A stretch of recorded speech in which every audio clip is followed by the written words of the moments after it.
This episode is made possible by our sponsor, Landmark College, the college for students who learn differently, offering comprehensive supports for students with ADHD and other learning differences, both on campus and online. Learn more at lcdistraction.org.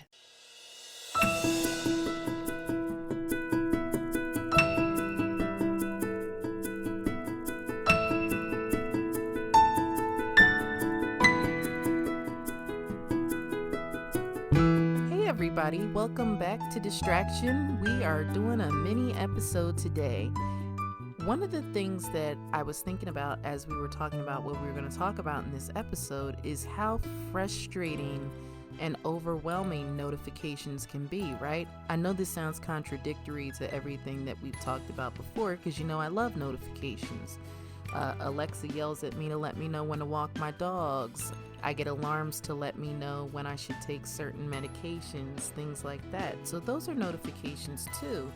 But about a year ago, I noticed that the notifications on my Gmail and my Twitter and my Facebook and my Instagram, like all of those things were constantly bombarding me with information.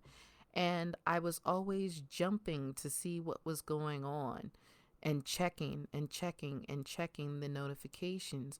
And it got to be an area kind of where notifications weren't really serving me anymore. They were pulling me away from life. So I would get a message when I was in the middle of something and go take a look and find that someone was saying something to me online that would upset me, or it would alert me to some task that I needed to perform, and I would run to start performing it.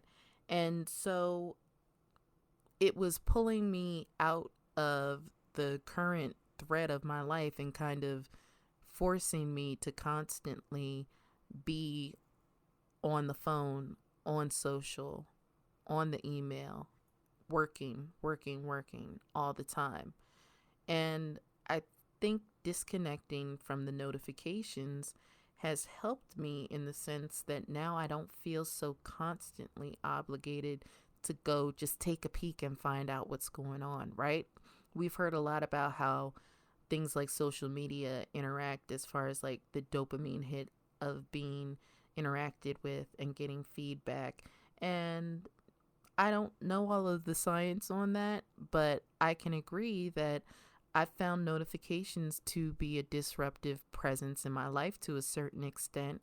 And so where I can, I've limited them or shut them down a bit so that I can have a little more space to be in the present moment.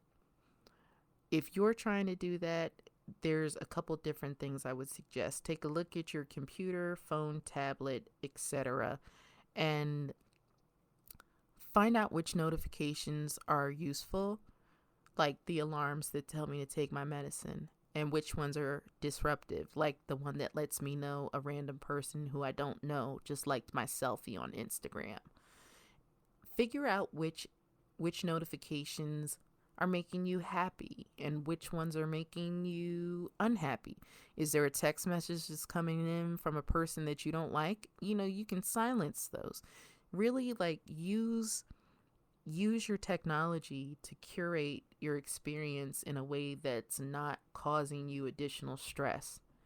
And then turn it off. Disconnect. I think especially during this pandemic journey that we've all been going through, we've become even more reliant on our electronics, and that's okay. I think that that's a healthy thing. Like, you use the tools that you have to supplement your experience. But if you found them to be disruptive, it's okay to disconnect.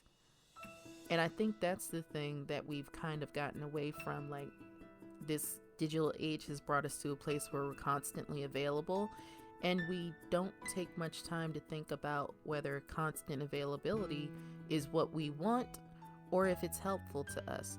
So, use your best judgment. If you're finding that the notifications are a constant distraction or a source of frustration and they're pulling you away from where you want to be, turn them off. And don't be afraid. If you don't like your life without all the notifications, they're not going anywhere. Just like you turn them off, you can turn them back on.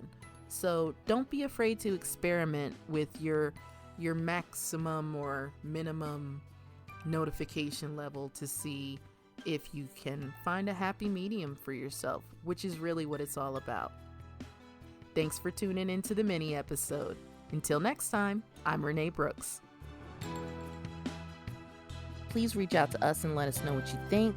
Record a voice memo or write an email and send it to connect@distractionpodcast.com. Distraction is created by Sounds Great Media. Our producer is Sarah Gurton. You can find me at blackgirllostkeys.com and on Twitter at blkgirllostkeys. The episode you just heard was made possible by our sponsor, Landmark College, the college for students who learn differently, offering comprehensive supports for students with ADHD and other learning differences, both on campus and online. Learn more at lcdistraction.org.